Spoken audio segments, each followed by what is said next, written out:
লোকগানের সাথে প্রথম পরিচয় কখন থেকে আসলে যাত্রা শুরু? অনেক ছোটবেলা থেকে ছোটবেলাতে আমি দেখতাম আমার পরিবারে আমার বাবা গান করতেন।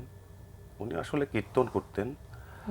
তো আমার যে বড় ভাই উনিও কীর্তন করতেন, কিন্তু উনি লোকগানের সাথে জড়িত ছিল। তো এক পর্যায়ে আমি তাদের গান শুনতাম এবং ধারণ করারও চেষ্টা করতাম। তো ওইখান থেকে আসলে মূলত আমার ওই শিক্ষাটা নেওয়া আর কি, ধারণ করাটা আর কি, পরিবার থেকে আর কি। চলুন দর্শক, ফিরে যাই আমাদের আজকের অতিথি চিত্রশিল্পী ও কণ্ঠশিল্পী দীনবন্ধু পালের কাছে। আবারও ফিরে এলাম। একটা গান শুনে বরং সকালটা শুরু করা যাক, তারপর আমরা না হয় আড্ডায় চলে যাই। কোন গানটি দিয়ে শুরু আমি করবেন? সকালটা শুরু করতে চাচ্ছি মনমোহন দত্তের একটি গান দিয়ে। শুনি। আমার মন পাখি মিশিতে যায়, যে ওই সবে পাখির দলে। আমার মন পাখি মিশিতে যায়, যে ওই সবে পাখির দলে। যে সব পাখি ফাঁকি দিয়ে ঘুরে বেড়ায় বন জঙ্গলে, ঘুরে বেড়ায় বন জঙ্গলে। আমার মনে পাখি মিশিতে চায়, যে ওই সবে পাখির দলে।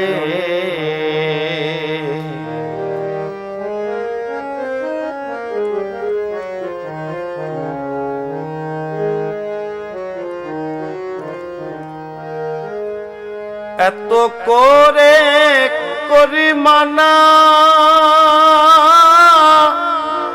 পাখিরে বাসা আছে রোনা।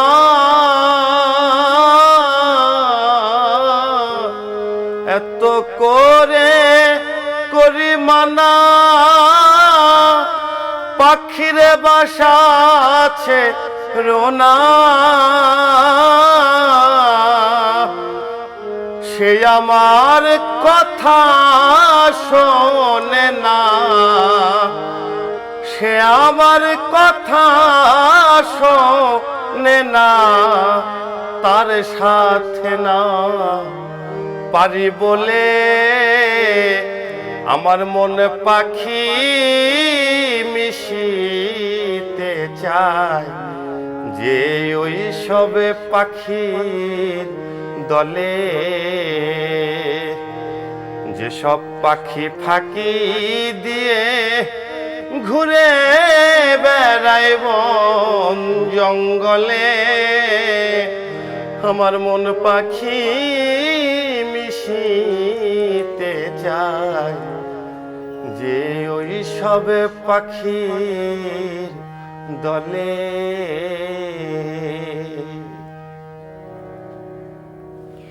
এই যে যখন মন পাখির কথা হয় গানে গানে সুরে সুরে, তখন আসলে ভাবনাটা কোথায় চলে যায়? গানের কথা আর মনের যে ব্যাপারটা থাকে, যদি মিল হয়ে যায়, আসলে এটাকেই মন পাখি বলে আর কি, আমার ক্ষেত্রে যেটা জানি আর কি। তো এই যে আবেগ, তারপরে হচ্ছে ভাবনা চিন্তা, গানের মধ্যে ডুবে থাকা, এটাই। লোকগানের সাথে প্রথম পরিচয় কখন থেকে আসলে যাত্রা শুরু? অনেক ছোটবেলা থেকে ছোটবেলাতে আমি দেখতাম আমার পরিবারে আমার বাবা গান করতেন। উনি আসলে কীর্তন করতেন। তো আমার যে বড় ভাই উনিও কীর্তন করতেন, কিন্তু উনি লোকগানের সাথে জড়িত ছিল। তো এক পর্যায়ে আমি তাদের গান শুনতাম এবং ধারণ করারও চেষ্টা করতাম। তো ওইখান থেকে আসলে মূলত আমার ওই শিক্ষাটা নেওয়া আর কি, ধারণ করাটা আর কি, পরিবার থেকে আর কি। সাধারণত হয় না যে পারিবারিকভাবে একটা শৈল্পিক আবহ বিরাজ করলেও অনেক সময় বর্তমান সামাজিক প্রেক্ষাপটের কারণে বাবা মারাই হয়তো চান না যে ঠিক আছে তুমি শিল্পী হবে, সেটা কণ্ঠশিল্পী বলি, চিত্রশিল্পী বলি, বা এই শিল্প জগতের সাথে সম্পৃক্ত হলে হয়তো একটা অনিশ্চিত জীবন বা প্রফেশনটা হয়তো একটু অনিশ্চিত হয়, এরকম কিছু ভাবনা থেকে আসলে কখনো বাধাগ্রস্ত হয়েছিলেন কিনা? আমার পরিবারে কখনো বাধাগ্রস্ত এরকমটা করেনি। তাদেরও ইচ্ছা ছিল যে আমি বড় হয়ে শিল্পী হব।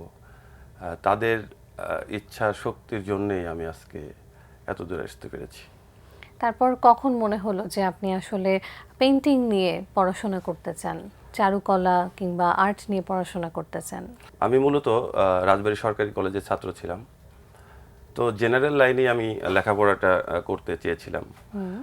কিন্তু যখনই আমার পরিবার আমাকে শৈল্পিক কাজের সাথে যুক্ত করেছে, বা বাবা কাজ করতো তার সাথে যে কাজ করতাম, তো ওইখান থেকে আপনার একটা। বাবাও কি চারুকলা বা না, পেইন্টিং আমার এর বাবা সাথে চারুকলা না, বাট আমার বাবা সম্পৃক্ত হচ্ছে ছিল? একজন মূর্তি শিল্পী আর কি। সে আচ্ছা আচ্ছা আচ্ছা, মূর্তি বানাতো, তো বাহ, তার সাথে চমৎকার। যেতাম আর কি। তো ওইখান থেকে যে একটা শিল্প ভাবনা, একটা শৈল্পিক চিন্তা, ওইখান থেকে আর কি আমার গড়ে ওঠে আর কি। তো পরে আমি ঢাকায় এসে আমি চারুকলায় লেখাপড়া শেষ করে। অর্থাৎ আপনি তো তাহলে পরিবার থেকেই সেই শিক্ষাটা অনেকটা নিজের মধ্যে ধারণ করেই আসলে পরবর্তীতে বিশ্ববিদ্যালয়ে ভর্তি হয়েছেন। একদম তাই। আপনার ভাস্কর্য শিল্পের প্রথম শিক্ষক আপনার বাবা। তো যখন তিনি দেখলেন যে হ্যাঁ, আমার ছেলেও এই বিষয়টি নিয়ে পড়াশোনা করছে, শিখছে, পরবর্তীতে কখনো এমন হয়নি যে কোনো ভাস্কর্য নিয়ে যখনই আপনি কোথাও হয়তো আটকে যাচ্ছেন বা একটা মতামত নেওয়ার প্রয়োজন, তখন আসলে বাবার সাথে আলোচনা করে নেয়া, বা বাবা হয়তো আপনাকে দেখে খুব অনুপ্রাণিত করছেন যে হ্যাঁ, এটা ভালো হচ্ছে বা এটা এভাবে না এভাবে হোক? হ্যাঁ, এটা তো সব সময়ের জন্যই করতেন। যে একটা জায়গায় কাজে ভুল হচ্ছে, সেই ক্ষেত্রে হচ্ছে আমি তাকে শেয়ার করি যে এই কাজটা যদি এইভাবে না করে যদি অন্যভাবে করা যেত তাহলে ব্যাপারটা কেমন হতো। তো বাবা আমাকে অনেকবার অনেকভাবে আমাকে হেল্প করেছেন। শুধু তাই নয়, আমার বড় ভাইও এই কাজের সাথে যুক্ত আছেন। তো তার কাছ থেকেও আমি অনেক হেল্প পেয়েছি আর কি।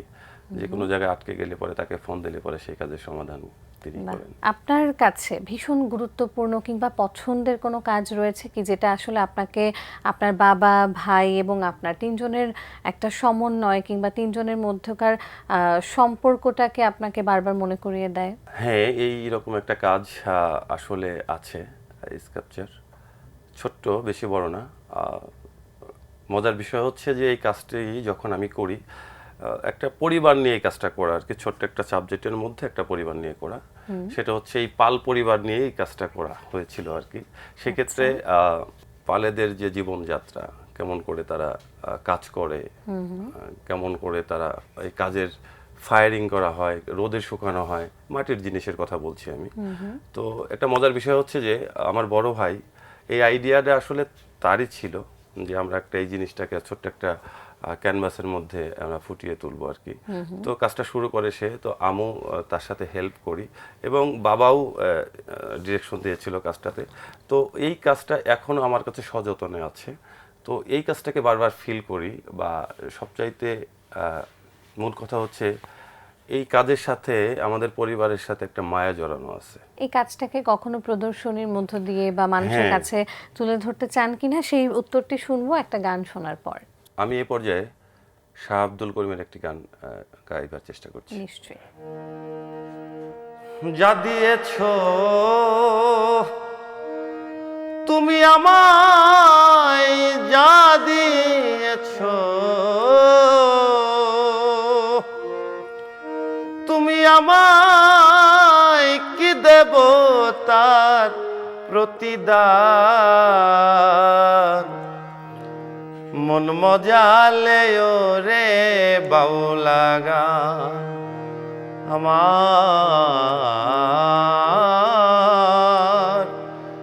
মন মজালে রে বাউলা গান। যা দিয়েছ তুমি আমায়, কি দেব তার প্রতিদান। মন মজালে ওরে বাউলা গান আমার, মন মজালে ওরে বাউলা গান।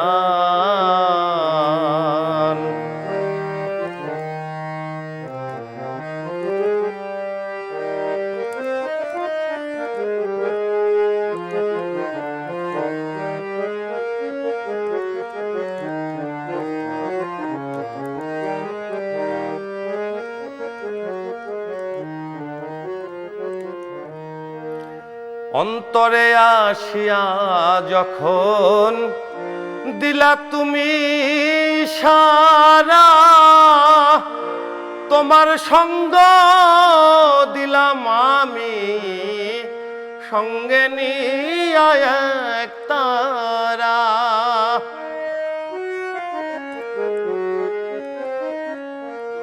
অন্তরে আসিয়া যখন দিলা তুমি সারা, তোমার সঙ্গ দিলাম আমি সঙ্গে নিয়ে এক তারা।